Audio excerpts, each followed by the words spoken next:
Hello everyone, nubkeks here. Welcome back to Nub Raids, and in today's video, we actually have a couple of pretty interesting events actually going on over the next, well, couple of weeks, and especially the next couple of days with the UDK's birthday Titan event kicking off, and then the Heroes Path event starting tomorrow. Initial impressions, by the way, this new Titan event, there's a couple of major improvements since the first one. So first of all, what I think is a pretty big improvement is that it is a bit shorter. The first one was very, very long, and second minor improvement, or second major improvement, spoiler here, we didn't know how many points we would be getting. So, you could be 4 or 5 weeks into the thing and being like, I don't know if I can complete this or not. Should I be going for it? I don't know. This one is much shorter, and I just mentioned it there, the second major improvement. And I will say, by the way, I'd be probably happy with a Titan event lasting for 2 weeks, 4 weeks, maybe. I think when you start going longer than a month, it gets pretty intensive. But this one is pretty cool. Look at this. Throughout the course of UDK's Birthday Titan event, you will be able to earn up to 950 coins during the first week, 800 points during the second week, giving you a maximum of 1,750, but you will only need 1,500 birthday points to unlock all the milestone rewards. So straight away, you can go into this, you know exactly how many points will be available each week, and I'd recommend tracking it, right? So tracking it like this. So it's actually 1750 total. Tracking events you complete and tracking events you skip, and you can sort of work it out and plan it out as you go. It's sort of almost like doing a fusion, except there's no calendar in advance, but I think this is such a brilliant improvement. As you can see probably from the top of this here as well, I'm saying 1,000 or 1,500 needed. So it depends on how difficult you want to make it. But if we look at the rewards that are available here, milestone 1, there's nothing too special here. They're all, very small, but the 1-star perfect soul for ultimate death knight. Milestone 2, again, fairly small rewards, but 2-star split soul. Milestone 3, small rewards again. 3-star split soul. 4, some, I say a 4-star speed glyph's okay. Void chart's quite nice. 4-star split soul.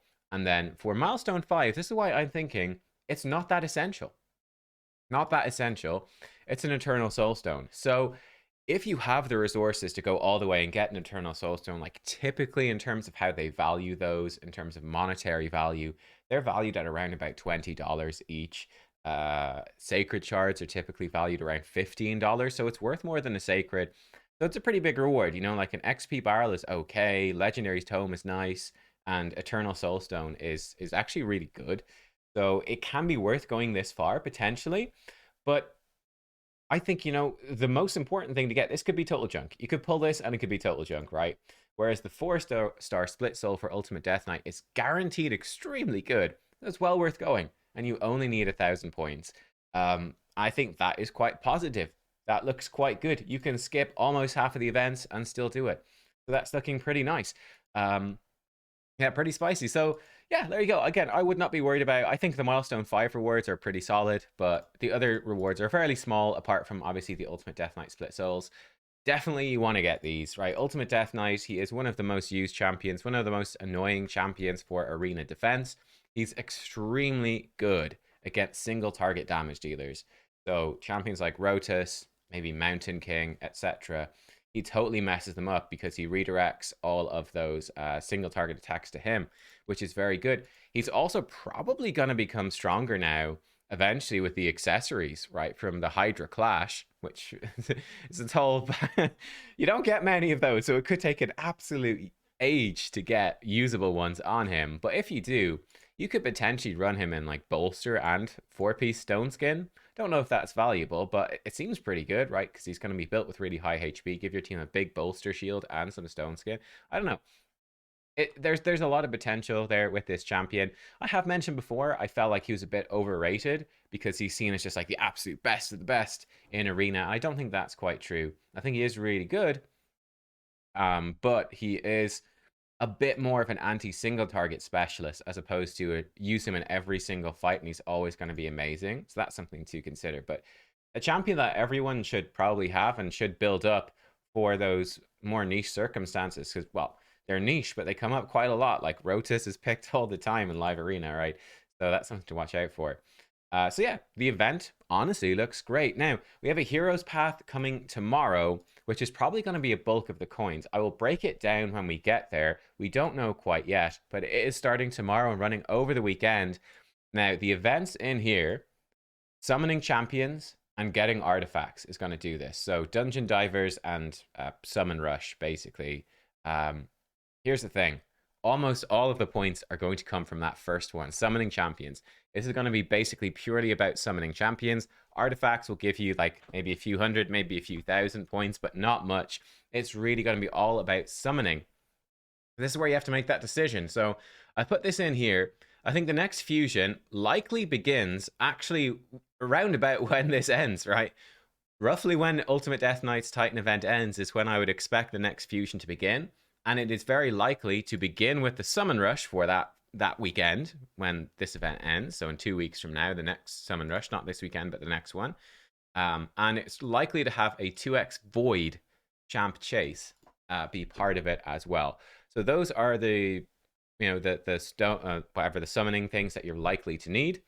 One interesting thing about this as well, I didn't touch on it there, but the rewards you can receive from this Heroes Path event, the one this weekend, include birthday points for UDK's Birthday Titan event, so you may or may not need those. You could probably skip them if you want to save your summoning resources. It will include Soul Stones, Soul Coins, Soul Essence, and the legendary Lizardman champion Roxam. So that is really interesting. We'll have to see how expensive he's going to be. I would say Roxam is a champion with approximately zero hype behind them. I mean, they look visually quite cool. They're neat, but I never see anyone use this champion for anything. Yeah, kind of like a 4-star champion. Like, he's all right, but not amazing. I do think, if we look at his kit, take a quick look. A1 can fill turn meter and can give perfect fail if he crits. His A2, single target attack that fills turn meter. It can stun when under perfect veil or sleep when not under veil or perfect veil, and gives himself perfect veil for 2 turns if he doesn't have it. One fun thing about his passive, he gives himself block debuff, strengthen for 1 turn, and a continuous heal for 2 turns whenever he does receive that veil or perfect veil. Then his A3, when he's not under veil, is AoE decrease defense and weaken on a single target and gives himself perfect veil, or it's an AoE attack with decreased defense weaken, and it decreases the single target hit here, cooldown by 2 turns.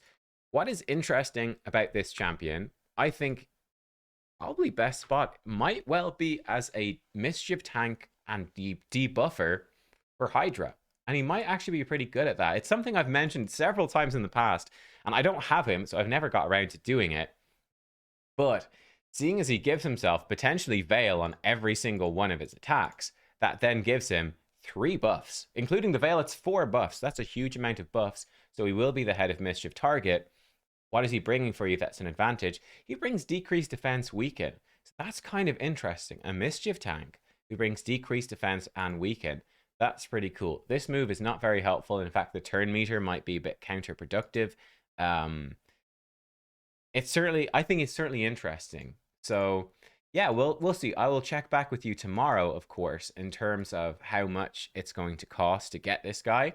I would guess off the top of my head, he's probably approximately 15 sacred shards worth. Like, they've typically done that in the past. 15 sacreds for a guaranteed for sacreds.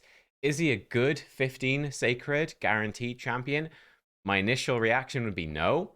I think apart from what I just mentioned, apart from a potential mischief tank Hydra stuff, doesn't seem that useful, and like, you might not even need that. I don't know. I need to book him up as well. It's just a bit intensive. Legendary mischief tank. So there's a big question mark there for me. But look, it is definitely something worth considering. Hey, if they lower the price to, like, they might do, the lowest they ever did for a guaranteed before was like 12 sacreds. Considering there's other good rewards likely to be in here, I doubt it would be that cheap, but you never know. If he was 12 sacreds, I might just go for it, seeing as it's, very cheap legendary that I don't have. That's something I might do. But yeah, I mean, would they do another guaranteed for sacred shards or something around this sort of time, or void shards? Maybe they would. It's hard to say. There might be a 10x event tomorrow as well. I will share that news with you. Might hear later today about that news. I'll share that news with you when I hear it. But yeah, honestly, let me know what you think about this. I'm very curious. For me, it's pretty positive. Let me also mention, I forgot to say I'd be doing this in this video. We do have the first UDK event to actually give you stuff. Classic Arena Takedown that should be easy enough. There's some fairly free points for you for UDK's event. Champion Training Tournament has gone live. It's a 4-day event. Man, like we've already got a couple of people really battling hard for this. So the big rewards for first, second, and third are a 2-star perfect soul for Emic, 3-star, and 4-star. These are actually really good. Like if you're going to use Emic, those perfect souls are really, really, really strong. Yeah, they're extremely strong. So that is definitely something worth considering. Like the 4-star, that's a ton of essence if you were to get it. So tough to pull for it. So it's actually a great reward. Excuse me, honestly, for coming first. But it could be an absolute bloodbath to get this, you know. Probably looking at 20, 30,000 points at least, I would say. But we'll see. I think the most, unfortunately, I have missed Emic, unless they sell some of those fragments. I missed one of the events. I talked about this on stream. I wasn't paying attention during the week. I missed one of the events, and I'm short 25 fragments for the final Fire Gun Isbell. So unless they sell me the fragments, it doesn't seem likely at the moment. Maybe now CVC's finished, maybe they'll sell some later. But it seems most likely I've missed this one, which kind of sucks. The most useful place I've seen him run was in... I have seen someone now run him for Phantom Shogun with like a Newt, I think maybe a couple of Cold Hearts and a Renegade, something like that. And you have Emic come in, put up Taunt so he tanks the boss. And then he can help reset your cooldowns with a Renegade and get like Newt nuking even more, something like that. So I do think there's pretty good potential for him actually in the Phantom Shogun's Grove. It's something, unfortunately, I'm unlikely to get the champion, so I don't know if I'll be able to show it. I'll try get you a showcase perhaps, but probably some other content creators gonna get there first. Yeah, I'll try come up with something, but yeah, that makes the perfect soul pretty good. If it's going to help in Phantom Shogun, it's going to make him tankier. It's going to help push that turn meter back. Sorry, the Shogun counter back. You know, it's a decent reward. I would say certainly, if you have, you know, the spare energy to do so, you might, if you won CVC, you might have got a bunch of energy from personal rewards. Honestly, like going up here, 100 points for the Ultimate Death Knight event, seeing as there's a legendary skill tome only slightly beyond that, I would actually feel like this is a pretty good event, a pretty good training tournament to go for. It's going to be fairly intensive, but look, getting a legendary skill tome and 100 of those Ultimate Death Knight coins, if you have spare energy, it's a good bit of time until the next fusion, because we've just ended one. It's pretty worthwhile to get, right? Legendary skill tomes can be very scarce. And if you are in contention to get some of these perfect souls, that could be kind of nice, but expect that to be quite difficult. Yeah, I think it's actually... This is one that's probably worth getting for. So like if I'm coming in here and I'm thinking, oh, I want to skip 750 coins, I'd probably be looking to complete the champion training and get the extra legendary skill tome. That's probably something I would definitely aim for most players. But we'll see. So yeah, I will check back with you later with any news that I hear. Thank you for watching. I hope that you enjoyed. Obviously, let me know what you think about this event. I think it's pretty fun. I think the one thing people might not be happy about, Ultimate Death Knight, he's obviously very frustrating to fight against, isn't he? In the arena, he can be a real frustration. And now you're going to be fighting 4-star Awakened versions with like 4-star Polymorph on them now. So that's going to be kind of rough. But hey, good luck to us, I suppose. I'll see y'all next time, guys. Goodbye.